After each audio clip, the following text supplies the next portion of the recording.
Hello friends, welcome to grow with Civi. तो आप सभी का स्वागत है आपके अपने चैनल ग्रो विद सिवी पर। तो देखिए, आज हमारी इंग्लिश पेडागोजी की 9th क्लास है। इससे पहले आपकी 8 क्लासेस कंप्लीट हो चुकी हैं इंग्लिश पेडागोजी के लिए। और इसमें हम क्या कर रहे हैं, सीटेट 2022 से 23 यानी रिसेंटली जो आपका एग्जाम हुआ था, उसमें जितने भी क्वेश्चन आपके इंग्लिश पेडागोजी में पूछे गए थे वो सारे क्वेश्चन हम देख रहे हैं डेट वाइज। तो आज हम किस डेट का देखने वाले हैं, तो आज हम देखने वाले हैं 25 जनवरी 2023 में जितने भी क्वेश्चन आपके पूछे गए थे इंग्लिश पेडागोजी में वो सारे क्वेश्चन आज हम देखने वाले हैं। देखिए, अगर आप 20 अगस्त को आपका एग्जाम है तो आपके लिए ये जो 2022 से 23 वाले रिसेंटली जो एग्जाम हुआ है उसमें जितने भी प्रीवियस ईयर क्वेश्चन पूछे गए थे वो सारे प्रीवियस ईयर आपके लिए मस्ट हैं। क्यों हैं? क्योंकि हर साल आपके कुछ ना कुछ न्यू क्वेश्चंस ऐड किए जाते हैं, ठीक है, इसलिए आपके लिए देखना मस्ट है। और फिर वो न्यू क्वेश्चंस जो ऐड किए जाते हैं वो क्वेश्चंस आपके नेक्स्ट जो एग्जाम होता है उसमें मोस्टली पूछ लिए जाते हैं, ठीक है। अब देखिए, क्वेश्चन नंबर 1 से स्टार्ट करते हैं। अगर देखिए आप प्रीवियस क्लासेस वॉच करना चाहते हैं तो मैंने चैनल पर प्लेलिस्ट बना दी है, CTET 2022 previous year English pedagogy के नाम से आपको मिल जाएगी। आप वहाँ पर जाकर सारी क्लासेस को वॉच कर सकते हैं। First question, which one of the following is not an objective of developing reading among learners, यानी कि लर्नर्स के बीच जो है रीडिंग को डेवलप करने के लिए इनमें से कौन सा ऑब्जेक्टिव, कौन सा उद्देश्य नहीं है वो आपको बताना है। पहला क्या कह रहा है, डिकोडिंग द टेक्स्ट, यानी कि टेक्स्ट यानी जो भी लिखा हुआ है सिर्फ उसको पढ़ना। नेक्स्ट क्या लिखा है, making meaning of the text, यानी कि जो भी लिखा हुआ उसका मीनिंग निकालना, उसका अर्थ निकालना, बिल्कुल सही है ये तो। इन्फरिंग फ्रॉम द टेक्स्ट, इन्फरिंग का मतलब होता है एक निष्कर्ष निकालना। अगर आपने पढ़ा है तो आप निष्कर्ष तभी निकाल पाएंगे जब आपने क्या किया, उस टेक्स्ट को अच्छे से पढ़ा हुआ है, ठीक है। नेक्स्ट क्या है, relating the text with one's previous knowledge से जो है रिलेट करना बहुत ही अच्छा होता है। तो ऑप्शन नंबर 4 भी करेक्ट है। नेगेटिव पूछा है हमारा तो ऑप्शन नंबर 1 ही हमारे यहाँ पर बिल्कुल सही हो जाएगा। नेगेटिव पूछा था तो यही हमारा नेगेटिव है, सिर्फ उसको पढ़ने से कुछ नहीं होगा, सिर्फ उसको जो है डिकोड करने से कुछ नहीं होगा, ठीक है। तो ऑप्शन नंबर 1 ही आपका यहाँ बिल्कुल करेक्ट है। नेक्स्ट क्वेश्चन देख लेते हैं, क्वेश्चन नंबर 2 है आपका, अ teacher of class 6 makes her learners read the story.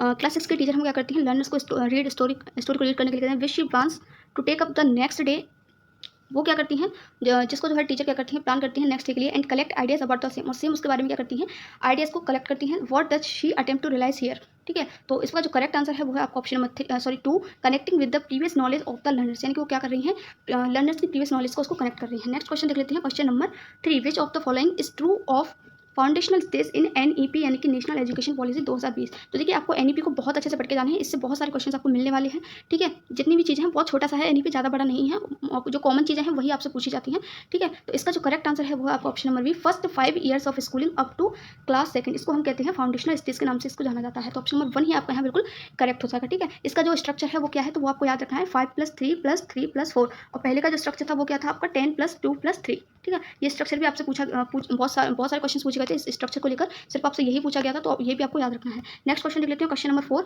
Children script on the wall and floor, यानी कि स्क्रिप्ट यानी कि इस टाइप का जिगजैग, जिसको हम जिगजैग बोलते हैं, बच्चे करते रहते हैं ना इस तरीके का, उसको हम वॉल पर करते हैं, फ्लोर पर करते हैं। तो ये किसका एक पार्ट है ये आपको बताना है। So this is a part of their emergent literacy, this is part of their functional literacy, post reading literacy, या फिर वाइल रीडिंग लिटरेसी। तो देखिए, वो यहाँ पर कुछ भी रीड नहीं कर रहे हैं, तो ऑप्शन नंबर 3 और 4 तो आपका यहाँ पर बिल्कुल कट ही हो जाएगा, ठीक है। This is a part of their emergent literacy, तो ऑप्शन नंबर 1 ही हमें यहाँ पर बिल्कुल करेक्ट रख रहा है। उनका यहाँ पर क्या हो रहा है, उनकी लिटरेसी, उनका साक्षर जो है वो क्या कर रहे हैं, लिखने की कोशिश कर रहे हैं। तो ऑप्शन नंबर 1 ही आपका यहाँ पर बिल्कुल करेक्ट हो जाएगा।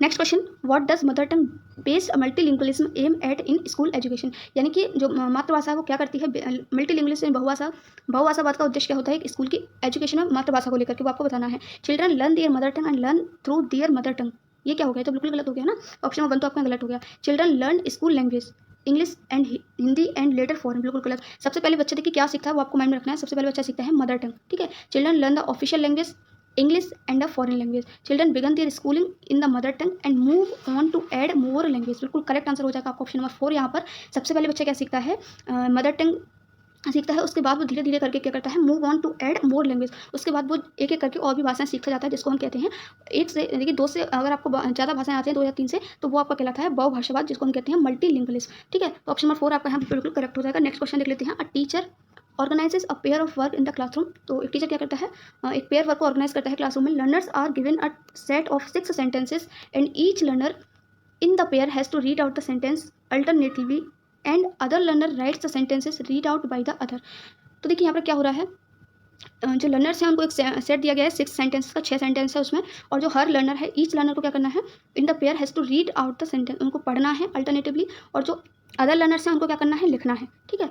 जब दूसरे पढ़ेंगे तो जो सामने वाले बैठे होंगे वो क्या करेंगे, लिखेंगे उसको। They complete the 6 sentences and read together taking turns, what is this task known as, यानी कि आपके 2 ग्रुप हैं, मान लीजिए इसमें आपके 6 लोग हैं, इसमें आपके 6 लोग हैं। जब ये 6 लोग आपका रीड कर रहे होंगे सेंटेंस को, तो ये वाले 6 लोग लिखेंगे, और जब ये वाले 6 लोग इसको रीड कर रहे होंगे तो ये वाले 6 लोग क्या करेंगे, इसको लिखेंगे। तो इस टास्क को हम किस नाम से जानते हैं वो आपको बताना है। तो यहाँ पर इसका जो करेक्ट आंसर है वो आपका म्यूचुअल डिक्टेशन है, इसको हम कहते हैं म्यूचुअल डिक्टेशन, ठीक है। ये पहले भी क्वेश्चन आया हुआ है, रिपीटेड क्वेश्चन है। नेक्स्ट क्वेश्चन देख लेते हैं, question number 7, which of the following is true of language learning, यानी कि लैंग्वेज लर्निंग के बारे में इनमें से कौन सा कथन सही है वो आपको बताना है।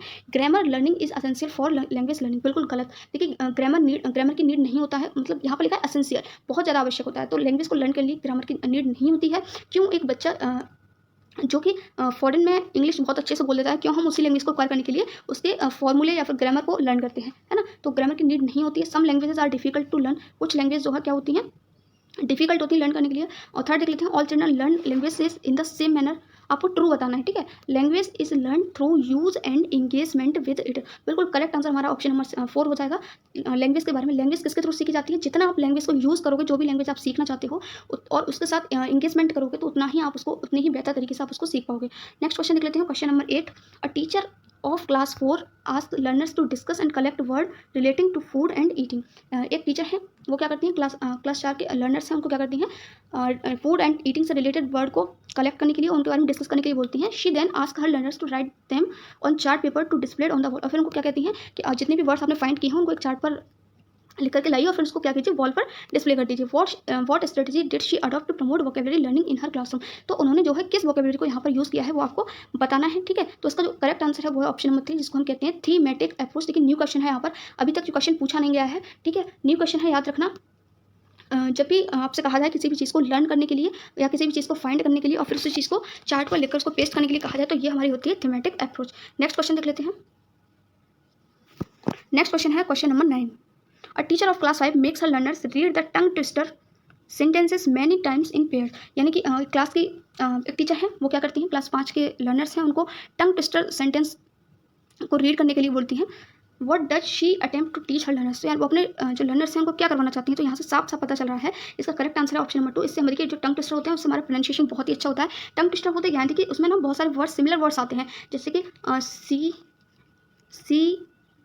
सी, ठीक है। तो ये सी हमारा लड़की वाला सी हो गया, ये सी हमारा देखने वाला सी होगा, ये सी हमारा समुंदर हो गया, ठीक है। तो इस तरीके के सेंटेंसेस होते हैं जहाँ पर ये रीड करने होते हैं, तो इससे हमारा क्या होता है, इनको हम टंग ट्विस्टर बोलते हैं। इनसे हमारा होता क्या है, इनसे हमारा प्रोनाउंसिएशन बेटर होता है, ठीक है। तो ऑप्शन नंबर 2 ही आपका यहाँ पर बिल्कुल करेक्ट हो जाएगा। नेक्स्ट क्वेश्चन देख लेते हैं, which of the following purposes do rhymes and songs serve during the formative learning of language learning, यानी कि ड्यूरिंग फॉर्मेटिव लर्निंग के दौरान क्या करना है, विच ऑफ द फॉलोइंग पर्पजेस, यानी कि जब फॉर्मेटिव लर्निंग चल रही हो उस टाइम पर राइम्स एंड सॉन्ग्स का यूज़ करना, सर्व करने का क्या पर्पस होता है, क्या उद्देश्य होता है, वो आपको बताना है। They are inputs for language learning, ठीक है। फर्स्ट हमारा क्या कह रहा है, they are inputs for language learning, ठीक है। और सही लग रहा है, ठीक है। They exercise the imagination of learners, बिल्कुल करेक्ट लग रहा है। दे आर मेमोराइज, देखिए मेमोराइजेशन, याद करना, ड्रिलिंग करना, नहीं करना, ये क्या होता है, आपके नेगेटिव वर्ड होते हैं। ऑप्शन नंबर डी में आपका लिखा हुआ है रोट लर्निंग, देखिए रटने वाली चीज़ें आपको नहीं यूज़ करनी है, तो ये भी आपका गलत हो गया। तो ये तो बहुत ईजी हो गया था, इसको तो अगर आपको नहीं भी पता है तो भी आप इसको सीधा इन दोनों को कैंसिल करके आप अपने आंसर तक पहुँच सकते थे।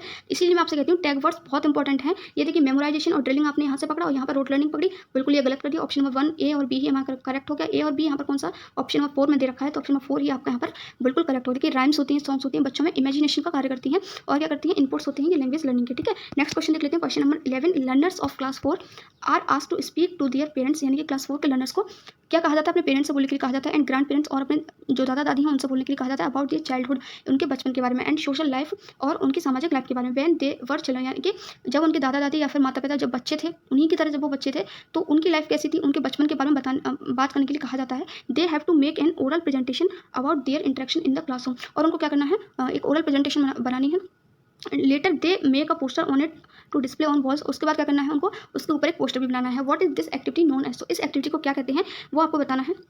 तो इसका जो करेक्ट आंसर है वो ऑप्शन नंबर 3। इस टाइप का जो वर्क होता है इसको हम कहते हैं प्रोजेक्ट वर्क। देखिए अगर हम बात करते हैं ऑप्शन नंबर 1 की, तो यहाँ पे लिखा हुआ है स्पीकिंग एक्टिविटी। देखिए यहाँ से ओनली स्पीकिंग एक्टिविटी नहीं हो रही है, स्पीकिंग के अलावा भी वो क्या कर रहे हैं, एक पोस्टर बना रहे हैं, फिर उसको वॉल पर जाकर स्टिक कर रहे हैं, ठीक है। ओनली राइटिंग एक्टिविटी भी नहीं है, ओरल डेवलपमेंट टास्क, तो ओनली ओरल डेवलपमेंट टास्क नहीं है। तो ऑप्शन नंबर 3 ही आपका यहाँ पर बिल्कुल करेक्ट होता है कि एक प्रोजेक्ट वर्क के अंतर आएगा, क्योंकि यहाँ पर वो स्पीकिंग भी उनको एक प्रोजेक्ट दिया जा रहा है। पहले वो अपने पेरेंट्स से बात करेंगे, उनके बारे में नॉलेज को कलेक्ट करेंगे, फिर वो उसके बारे में पोस्टर बनाएंगे, ठीक है। तो ये सारी चीज़ें क्या है, प्रोजेक्ट वर्क के अंतर्गत आती हैं। नेक्स्ट क्वेश्चन लिख लेते हैं। अ teacher of class 3 gives each group of learners a word, यानी कि क्लास 3 की एक टीचर है, वो क्या करती हैं, लर्नर्स को ग्रुप में क्या देती हैं, एक वर्ड देती हैं, and ask her learners to find the words which can be added before or after the given word to make a new word. एक छोटा सा वर्ड देती हैं वो, और लर्नर से कहती हैं कि इनके आगे बिफोर और आफ्टर, इनके आगे और पीछे लगाने से कौन कौन से न्यू वर्ड्स बन जाएंगे ओनली एक मेक अ न्यू वर्ड, यानी कि एक न्यू वर्ड आपको बताना है। What is this known as, तो इसको हम क्या कहते हैं ये आपको बताना है। तो इसका करेक्ट आंसर होता है कोलोकेशन। इसको हम कहते हैं कोलोकेशन। जब भी आपके वर्ड्स जो है क्या होते हैं जब भी आपका 2 वर्ड्स या फिर 2 से 3 वर्ड्स फ्रेजेस वगैरह होती हैं, ये सभी आपके कोलोकेशन के अंतर्गत आती हैं। ठीक है, नेक्स्ट क्वेश्चन लिख लेते हैं, question number 13।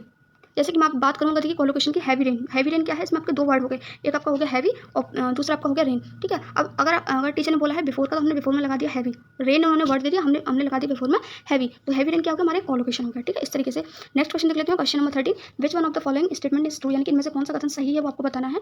Writing develops along with reading, यानी कि जो राइटिंग है वो रीडिंग यानी पढ़ने के साथ डेवलप होती है। नेक्स्ट है reading develops first allowed by writing, यानी कि रीडिंग आपको अलाउ करती है राइटिंग के लिए। Develop of writing takes time, जो राइटिंग होती है वो क्या करती है, थोड़ा सा उसको टाइम लगता है डेवलपमेंट होने के लिए, डेवलप होने के लिए। राइटिंग डेवलप्स बिफोर रीडिंग, यानी कि जो राइटिंग है वो रीडिंग से पहले डेवलप होती है। ठीक है, तो आपके लिए देखो इसके लिए आपको एक सीक्वेंस याद रखना है जो मोस्टली इससे क्वेश्चन पूछे जाते हैं।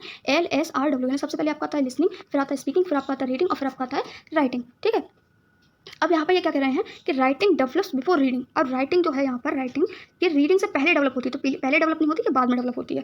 ठीक है, अब ऑप्शन नंबर 4 तो कैंसिल हो गया। और सबसे पहली बात जो आपको याद रखनी है, जब मैंने पेडागोजी की क्लास आपको कंटेंट वाली प्रोवाइड की थी इंग्लिश की, तो मैंने वहाँ बताया था ये चारों स्किल्स जो हैं एक साथ सीखी जाती हैं, इंटीग्रेटेड मैनर में सीखी जाती हैं। इनको अलग अलग नहीं सीखा जाता है कि आप लिसनिंग अलग सीख रहे हैं, स्पीकिंग अलग सीख रहे हैं, फिर आपने स्पीकिंग बंद कर दी और रीडिंग आप अलग सीख रहे हैं। ये चारों एक ही साथ सीखी जाती हैं। ठीक है, डेवलपमेंट और राइटिंग टेक्स टाइम, ये सही है। ठीक है, reading develops first followed by writing, यानी कि रीडिंग पहले डेवलप होती है राइटिंग से। लेकिन इसमें जो बिल्कुल सही स्टेटमेंट है वो हमारा ऑप्शन नंबर 1 है, writing develops along with reading, यानी कि राइटिंग क्या हो रही है हमारी, रीडिंग के साथ साथ डेवलप होती है, कोई भी स्किल अकेले डेवलप नहीं होती है। नेक्स्ट क्वेश्चन लिख लेते हैं, question number 14। Kanika is a teacher of environment study science, यानी कि एक तरीके से EVS की क्या है, टीचर है। कौन, Kanika. She asked her learners to read a text lesson from the text book, यानी कि एक लेसन को रीड करने के लिए बोलती हैं वो। And sets vocabulary and comprehension task to learn both the content subject and language. And वो क्या करती हैं, सेट वोकेबलरी जो वहाँ पर दे रखा है और comprehension task to learn both the content subject और लैंग्वेज को याद करने के लिए कहती हैं। व्हाट इज दिस स्ट्रेटेजी या प्रोसेस नोन एज, तो इस स्ट्रेटेजी या प्रोसेस को क्या कहते हैं। तो इसका जो करेक्ट आंसर है वो ऑप्शन नंबर 4 है, लैंग्वेज अक्रॉस द करिकुलम, यानी कि वो भाषा को किसके थ्रू सिखा रही है, उनके करिकुलम, उनके पाठ्यक्रम में। एक मान लीजिए एक बुक है, उसके अंदर एक पार्ट है, उसके अंदर वो क्या सीख रहे हैं, वोकेबलरी सीख रहे हैं और कंटेंट सब्जेक्ट में जो भी कंटेंट है उसको देख रहे हैं, उसके थ्रू लैंग्वेज सीख रहे हैं, तो किसके करिकुलम के थ्रू लैंग्वेज सीख रहे हैं। तो ऑप्शन नंबर 4 आपका यहाँ बिल्कुल करेक्ट हो जाएगा। नेक्स्ट और आज का लास्ट क्वेश्चन देख लेते हैं, teacher collects the errors committed by learners in writing. एक टीचर क्या करती है, एरर्स कलेक्ट करती हैं, both spelling and grammatical errors, यानी कि जिसमें आपके स्पेलिंग की एरर भी है और ग्रामेटिकल एरर भी है। She then discuss her learners every week without mentioning who commits such error, यानी कि वो उनको बताए बिना कि किसने कितने एरर्स किए हैं। ठीक है, वो बताती नहीं है, लेकिन वो क्या करती हैं, उनको डिस्कस करती हैं। What is this known as, जो भी उन्होंने मिस्टेक्स की होती हैं, जो भी एरर्स उन्होंने किए हुए होते हैं, उनको डिस्कस करती हैं। तो इसको क्या कहा जाता है, तो इसको कहा जाता है फीडबैक, यानी कि वो उनको क्या करती हैं, मान लीजिए आप अपने बच्चों से क्या करवाते हो, डिक्टेशन लिखवाते हो, फिर आप उनको फीडबैक देते हो, एक तरीके का फीडबैक होता है। तो इसका करेक्ट आंसर ऑप्शन नंबर 2 है, प्रोवाइडिंग फीडबैक। ठीक है, तो ये थे आज के सारे क्वेश्चन। आई होप फ्रेंड्स आपको क्लास अच्छी लगी होगी। देखिए अगर क्लास अच्छी लगी तो प्लीज़ क्लास को लाइक जरूर करना और अपने फ्रेंड्स के साथ शेयर करना मत भूलना। थैंक यू सो मच, मिलते हैं न्यू क्वेश्चन के साथ। Till then have a nice day.